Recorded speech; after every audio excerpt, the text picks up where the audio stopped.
सर्वांना मैत्रीपूर्ण जय भीम।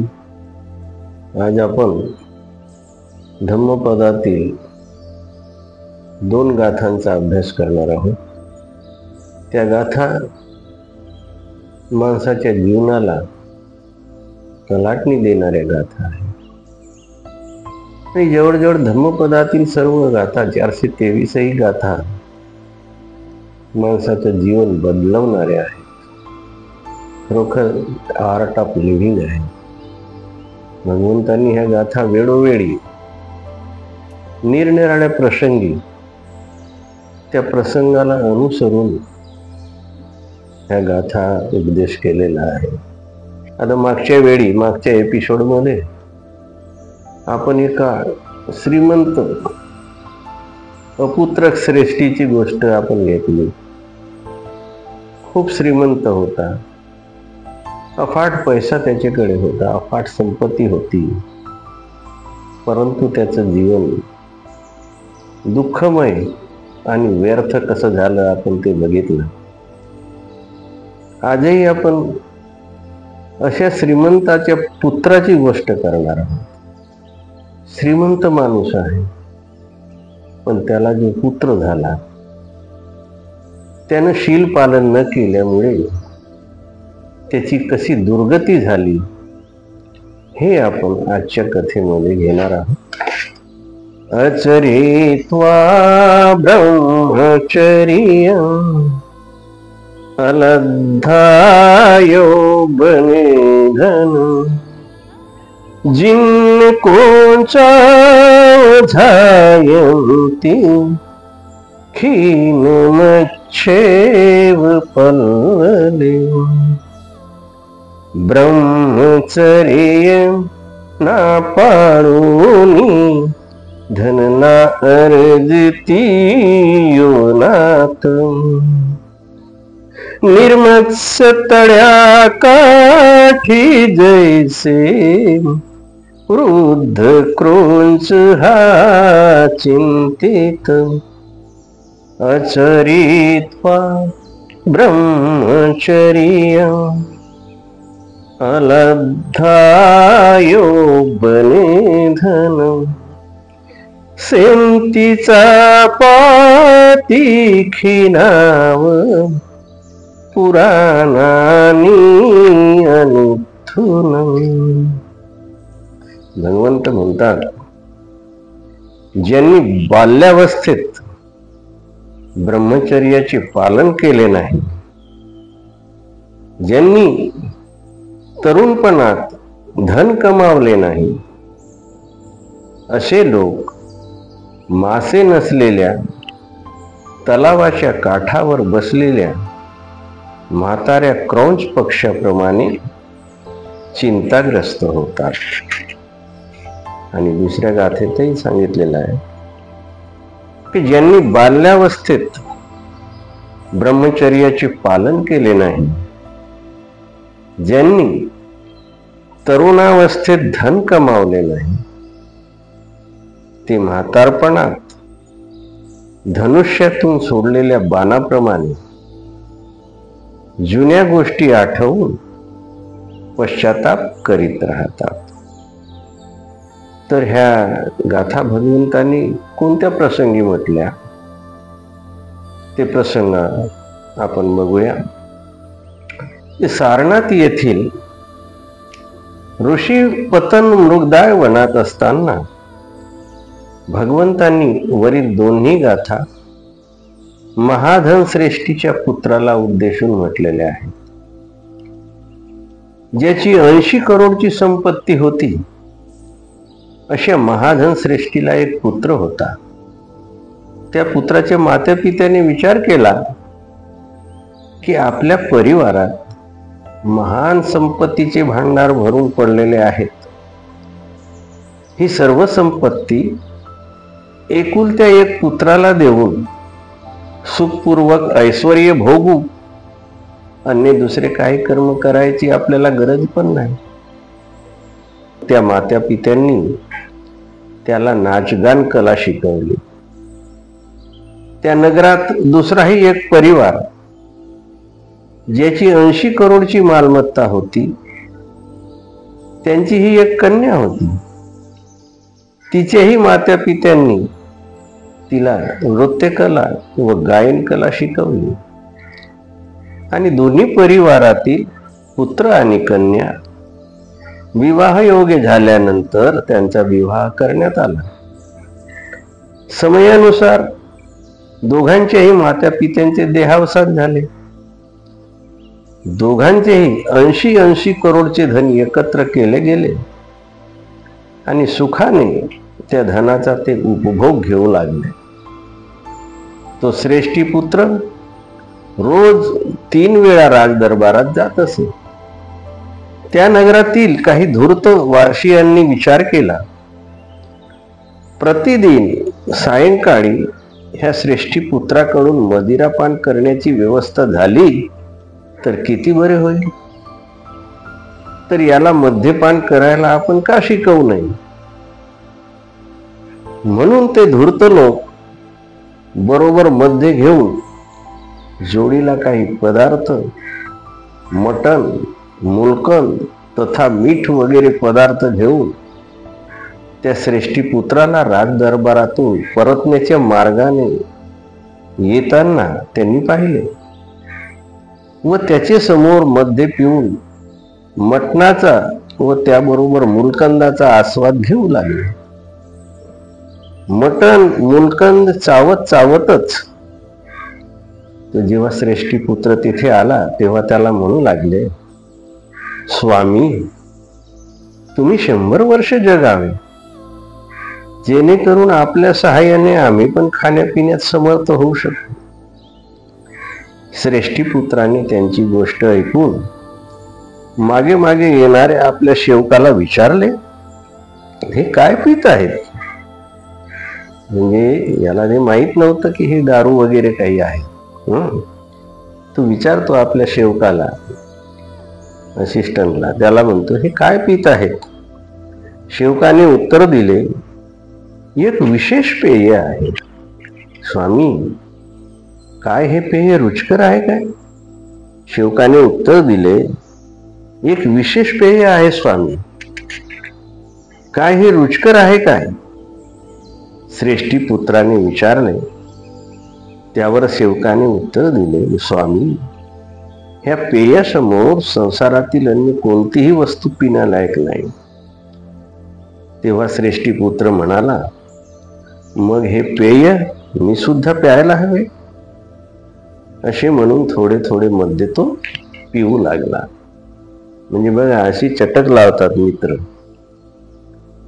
एखादा मूर्ख मनुष्य असला, त्याची श्रीमंती बघून त्याला प्रथम दारू पाजतो, त्याला सगळं सांगतो, त्याला सवय लावण्यासाठी काय काय करतो बघा. तर अशा रीतीने त्यांनी त्याला मटणाला स्पर्श करायला लावला, दारूला स्पर्श करायला लावला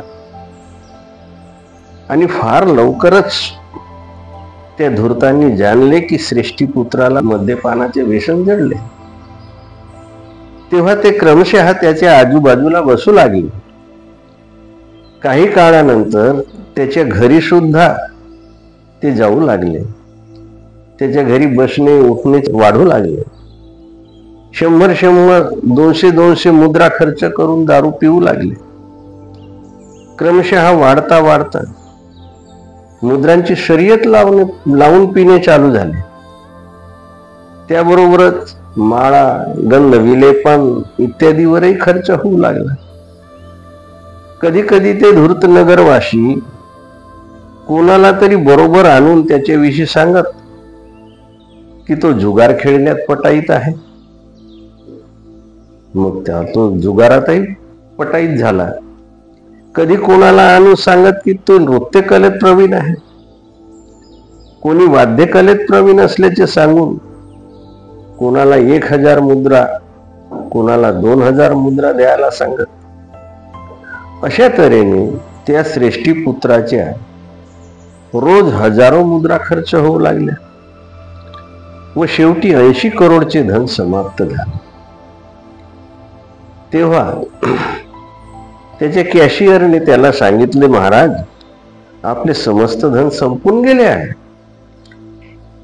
त्यावर श्रेष्ठीपुत्राने विचारले, काय माझ्या पत्नी जेवढं धन नाही का? यावर तो कॅशियर म्हणाला, होय स्वामी, आपल्या पत्नीकडे धन आहे. त्यावर श्रेष्ठीपुत्र म्हणाला, मग तिचे धन घेऊन या व ते खर्च करा. पत्नीचे धनही अशा तऱ्हेने क्रमशः उधळल्या गेले व काही काळानंतर त्या श्रेष्ठीची चल संपत्ती, शेत, उद्यान, महाल सर्वच काही विकल्या गेले. शेवटी घरातील महागडी भांडी कुंडी पण विकल्या गेली. क्रमशः बिछाने, गालीचे, दरी, अंगावर ओढण्याचे कंबळ, ओढण्या, शाली वगैरे सर्वच त्या धूर्तांनी विकायला लावल्या. आणि शेवटी लाचार होऊन निरुपायाने आपल्या पत्नीला घेऊन दुसऱ्यांच्या घराच्या भिंतीच्या आडोशाने राहून रात्र काढू लागला आणि दिवसा भिक्षापात्र घेऊन त्यात टाकलेले उष्टे अन्न खाऊ लागला. बघा, अशी अधोगती. भगवान म्हणतात की शील पालन न केल्यास इथेच तुम्हाला नरकवास आहे. याला म्हणतात नरकवास. जो अति आनंदी आहे तो स्वर्गवास, पण तो शीलानं वागला पाहिजे. शीलानं वागल्याशिवाय आनंद नाही, सुख नाही. आणि शील तोडल्यास त्याच्यासारखे दुःख नाही. आज श्रेष्ठीचा धनपतीचा मुलगा कशा अवस्थेत झाला, अगदी नरकवासच. अशा तऱ्हेने एक दिवस तो श्रेष्ठी पुत्र एका विश्रामगृहाच्या समोर उभा राहून युवक श्रामणेराकडून फेकलेले उष्टे भोजन आपल्या भिक्षापात्रात घेत होता. त्यावेळी नेमके शास्ता तिथे जात होते, तिथून जात होते.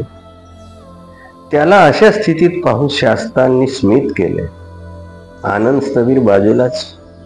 त्यांनी विचारलं, आनंद स्थवीरांनी शास्त्रांना हास्याचे कारण विचारले की भगवान, आपण काय स्मित केलंय, का हसले?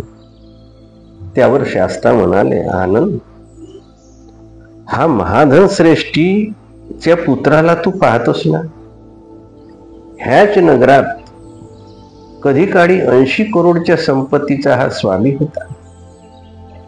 पत्नीकडूनही त्याला 80 करोडची संपत्ती प्राप्त होती आणि 80 करोडची द्विगुणित संपत्ती त्याने मद्यपान आणि जुगारात नष्ट केली. आणि आपल्या पत्नी बरोबर हा भिक्षा मागून उष्ट्या अन्नावर जगत आहे. जर ह्याने आपल्या जीवनाच्या प्रारंभिक काळात आपल्या धनाचा उचित उपयोग केला असता, त्या धनाचा शुभ कार्यासाठी उपयोग करीत राहिला असता, तर हा मोठा नगरशेठ झाला असता. आणि जर हा घर सोडून प्रव्रजित झाला असता, म्हणजे संन्यासी झाला असता, तर त्याला अर्हत पद निश्चित प्राप्त झाले असते. जो भिक्खू झाला असता तर त्याला अर्हत पद निश्चित प्राप्त झाले असते. तथा याची पत्नी अनागामी फलात प्रतिष्ठित झाली असती. जर याने आपल्या जीवनाच्या मध्य काळात धनाचा उचित कार्यासाठी उपयोग केला असता, तर तो ह्या नगराचा दुसऱ्या नंबरचा श्रेष्ठी झाला असता. आणि जीवनाच्या मध्य काळात घर सोडून हा प्रव्रजित झाला असता, भिक्खू झाला असता, तर हा अनागामी फल प्राप्त केला असता. व त्याची पत्नी शकृतागामी फलात प्रतिष्ठित झाली असती. जर याने आपल्या जीवनाच्या अंतिम काळाचा उपयोग केला असता, म्हणजे म्हातारपणाचा उपयोग केला असता आणि कुशल कार्य करीत राहिला असता, तर तो या नगराचा तिसऱ्या नंबरचा श्रेष्ठी झाला असता. आणि घर सोडून जर प्रव्रजित झाला असता, तर हा सकृतागामी साधक बनला असता. व त्याची पत्नी श्रोतापत्ती फलात प्रतिष्ठित झाली असती.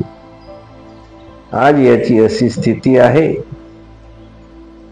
की द्विविधा में दोनों गए, माया मिली ना राम. न हा गृहस्थी धर्माचे नीट पालन करू शकला, न हा श्रामण्य फलाच्या धनी होऊ शकला. आज याची अशी क्षीण अवस्था झालेली आहे की जसे सुकलेल्या जलाशयाच्या काठावर निर्बल क्रौंच पक्षी, सारस पक्षी का, क्रौंच पक्षी म्हणजे सारस पक्षी, हा निर्बल क्रौंच पक्षी बसलेला आहे. त्याच्या जलाशय सुकून गेलेला आहे आणि क्रौंच पक्षी बघतो आहे. म्हातारा झालेला आहे, उडवी शकत नाही आणि मासेही संपलेले आहे तलावातील पाणी पण संपलेलं आहे वगैरे वगैरे. तशासारखंच धन पण संपलेलं आहे. आता काही उरलं नाही. याची अवस्था वृद्ध त्या सारस पक्षासारखी झालेली आहे. म्हणून भगवंत म्हणतात, जे लोक बालपणात ब्रह्मचर्याचे अर्थात शिलाचरणाचे आचरण करीत नाहीत, जे लोक तारुण्यात धनसंपत्ती कमवित नाहीत व धनाचा अपव्यय करतात, फालतू गोष्टीमध्ये उडवतात, दारू, गांजात, जुगारात, ते लोक म्हातारपणात सुकलेल्या व माशी नसलेल्या जलाशयाच्या काठावर बसलेल्या वृद्ध क्रौंच पक्षाप्रमाणे चिंतातूर राहतात. अशा तऱ्हेने जे लोक बालपणात ब्रह्मचर्यवास अर्थात शिलाचरण साधना अथवा शिलाचे पालन करीत नाहीत, मध्यम वयात म्हणजे तरुणावस्थेत धन कमवित नाहीत अथवा असलेल्या संपत्तीचा दुरुपयोग करतात, असे लोक धनुष्यातून सुटलेल्या बाणाप्रमाणे म्हातारपणात जुन्या आठवणींची प्रशंसा व विलाप करीत पडून राहतात.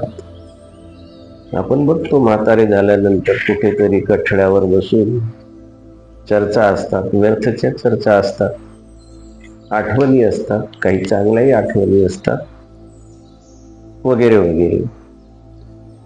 तर भगवंताचा हा उपदेश ऐकल्यानंतर तेथील काही लोकांना श्रोतापत्ती फल प्राप्त झाले. आता भगवंतांनी जीवनाच्या 4 अवस्था सांगितलेल्या आहेत. मनुष्य जो पंचशिलाचं पालन करतो, जो धम्माचं आचरण करतो, त्याच्यासाठी 4 अवस्था आहेत. जसं श्रोतापत्ती फल, सकदागामी फल, अनागामी फल आणि अरहत पद. अरहत पद ही शेवटची अवस्था आहे. श्रोतापन्न ही म्हणजे धम्माच्या प्रवाहात आलेली गोष्ट आहे. धम्माच्या प्रवाहात जो येतो त्याला श्रोतापत्ती फल प्राप्त झाले. श्रोतापत्ती मार्गावर प्रथम येतो तो आणि नंतर श्रोतापत्ती फल प्राप्त करतो. त्या श्रोतापत्ती फलामध्ये राग, द्वेष, लोभ हे अशा तऱ्हेचे विकार नष्ट होतात. तर प्रथम श्रोतापत्ती फलात येण्यासाठी हे 3 जे आहेत दुर्गुण, माणसाचे विकार आहेत जे, ते नष्ट व्हायला पाहिजे. श्रोतापत्ती फल त्याला होईल. नंतर सकदागामी फल असते, त्याच्यात द्वेष, व्यापाद, त्याला व्यापाराला द्वेष म्हटलेला आहे, आणि आसक्ती ही सगळी नष्ट झाली पाहिजे, तृष्णा नष्ट झाली पाहिजे. अशासारखं सकदागामी फल असते. नंतर अनागामी असते की जो पुन्हा त्याचा जन्म होत नाही, तिसरी अवस्था आहे. एकच जन्मामध्ये तो अनागामी नंतर डायरेक्ट अरहत पण होऊ शकतो. तर अशा जीवनाच्या 4 अवस्था, आध्यात्मिक अवस्था भगवंतांनी सांगितलेल्या आहेत. आणि ह्या प्रत्येक स्टेजमध्ये, बालपणात, तरुणपणात आणि म्हातारपणात त्याची अवस्था कशी राहिली असती, तो कोणत्या क्षणी ह्या धम्माच्या स्रोतामध्ये आला असता, त्याच्याप्रमाणे त्याला ते फळ मिळत गेलं असतं, असं भगवंतांना सांगायचे आहे. म्हणजे एकतर तुम्ही संपत्ती कमवा, पण संपत्तीच्या बरोबर तुम्ही ह्या मार्गातही, आध्यात्मिक मार्गातही, धम्माच्या मार्गातही गेल्यास तुमचं जीवन सफल आहे. अन्यथा त्या क्रौंच पक्षाप्रमाणे, वृद्ध झालेल्या सारस पक्षाप्रमाणे तुमची अवस्था होईल, जी आज त्या तरुणाची अवस्था, श्रीमंताच्या मुलाची अवस्था जी झाली आहे, ती फार वाईट परिस्थिती झालेली आहे की त्याने पंचशीलाचं पालन केलं नाही. सुरा मेर यमज्ज प्रमाद ठाणा वेरमण शिक्का पदन समाधी आम्ही, ह्या किंवा सुरा मेरयापासून तो अलिप्त राहिला नाही, दारूपासून अलिप्त राहिला नाही, त्याला फालतू शोक लागले आणि त्याची कशी अधोगती झाली हे इथे भगवंतांनी सांगितलेलं आहे. त्याचं स्पष्टीकरण थोडंफार असं आहे. भगवंतांचा उपदेश वृद्ध व पंख तुटलेल्या सारस पक्षाप्रमाणे किंवा बगळ्यासारखे ज्यांनी आपले तारुण्य अवस्था व्यर्थ गमावलेली आहे, त्या वृद्ध माणसासाठी वृद्धांनी हे प्रतीक वापरलेले आहे. तो वृद्ध बगळा ज्याच्यावर तो आपली उपजीविका करतो, ते जलाशय जर सुकून गेले तर तिथे त्याला खाण्यासाठी मासे मिळणार नाही व दुसरे जलाशय शोधण्यासाठी वृद्धत्वामुळे तो उडूनही जाऊ शकत नाही. परिणामतः त्याच जलाशयाच्या काठावर चिंतातूर अवस्थेत बसून राहण्याशिवाय त्याला पर्याय नाही. कारण त्याने त्याचे तारुण्य धन साठवण्यासाठी किंवा निब्बाण प्राप्त करण्यासाठी यापैकी एकाही गोष्टीसाठी वापरले नाही. ही गाथा सामान्यतः वैश्विक सत्याचा उद्घोष करते.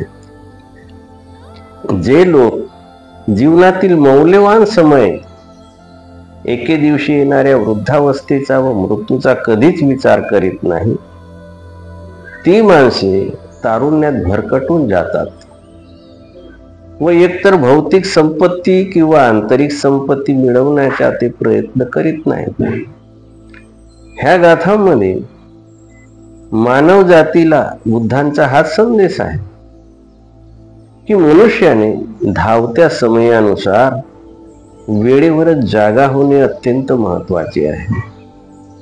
कारण तारुण्यही, तारुण्याचे वैभव, तारुण्याची शक्ती, जोश, उत्साह लवकरच समाप्त होतो.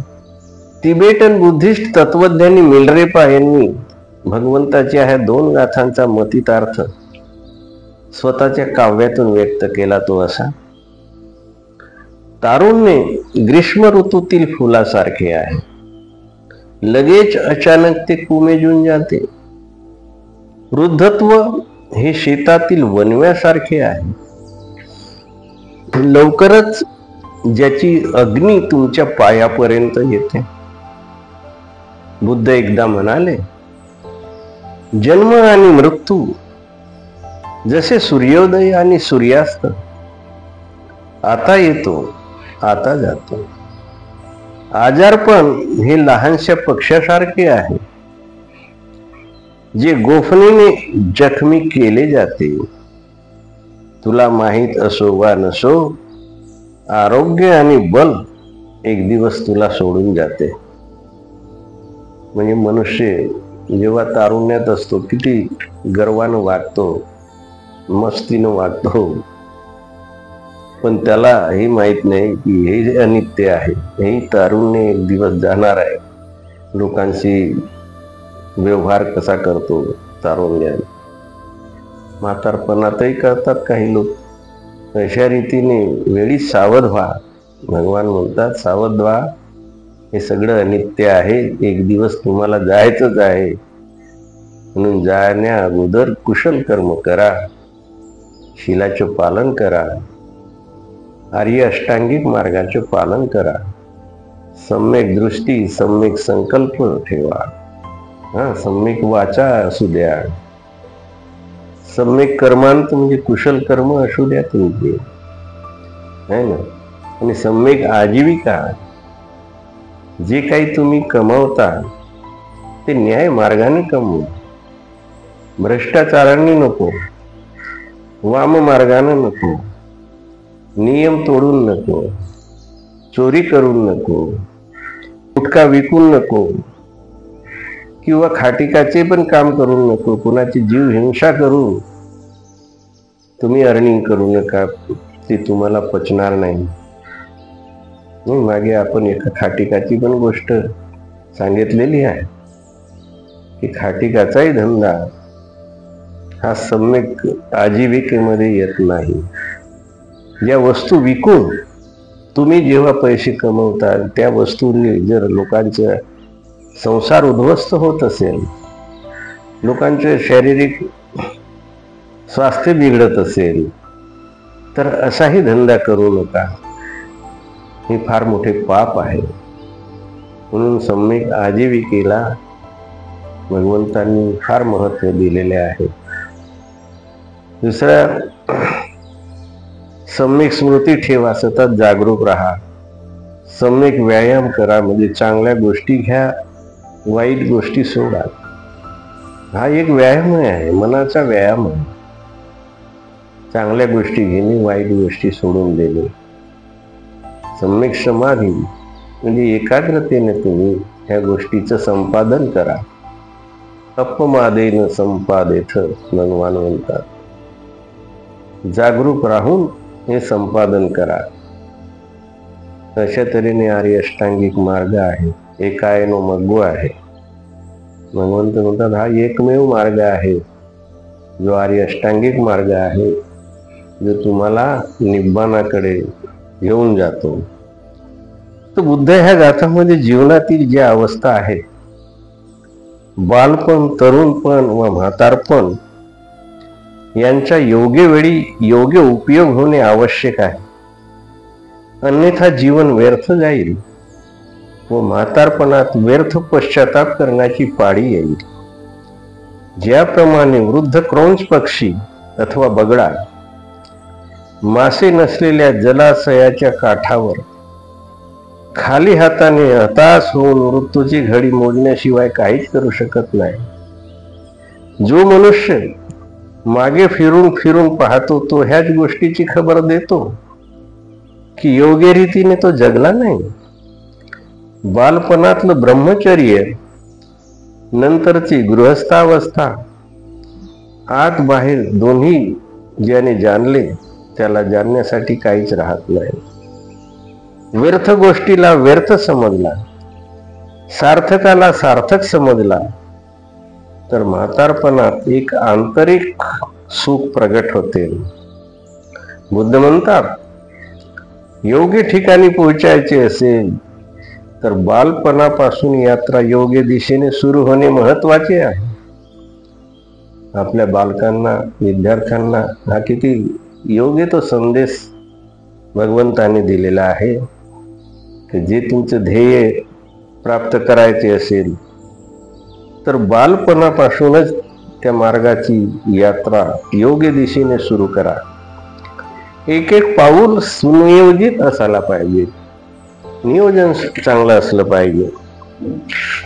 काही लोक जीवनभर धनसंपत्ती जमा करण्याच्या मागे लागतात, तर काही लोक ती व्यर्थ गमावण्याच्या नादात लागतात.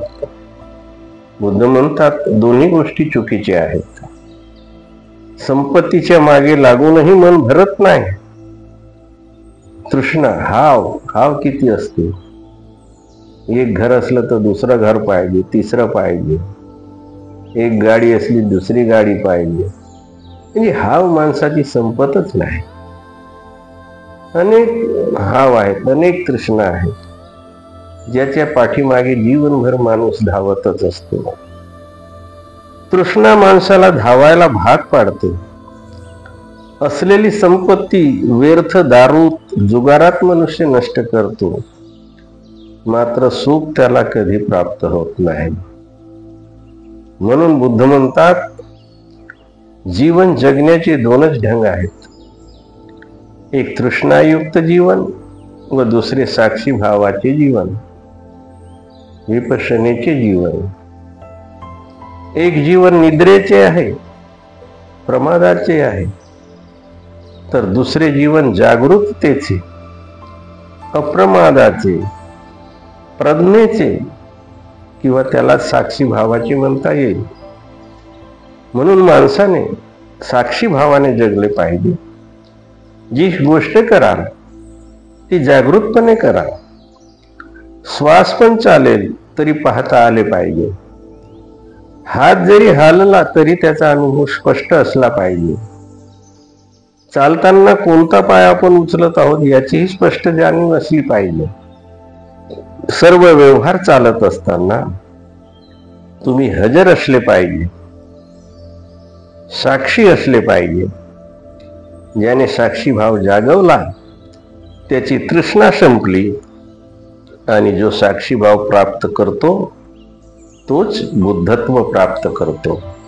तर बुद्धत्व सगळे प्रत्येकामध्ये आहे.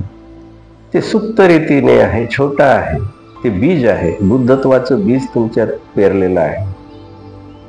त्याला तुम्ही विकसित कराल. एक बुद्धत्वाचं विशाल झाड, विशाल वृक्ष तुम्ही निर्माण करू शकता, बुद्धत्व प्राप्त करू शकता.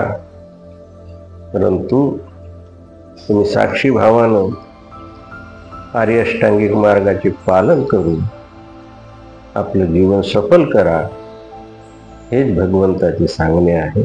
म्हणून अनेक गाथा आणि कथा धम्मपदातील आपण सादर करणार आहोत. उत्कृष्ट असा उपदेश भगवंतांनी धम्मपदात दिलेला आहे. आपण ह्या चॅनलला सबस्क्राईब करून आम्हाला ही प्रेरणा द्या, जेणेकरून आम्ही अजून काही व्हिडिओ आपल्यासाठी अवश्य सादर करू. तर हे चॅनल सबस्क्राईब करा, लाईक करा आणि काही कमेंट्स असल्या तर अवश्य द्या. धन्यवाद. जय हिंद.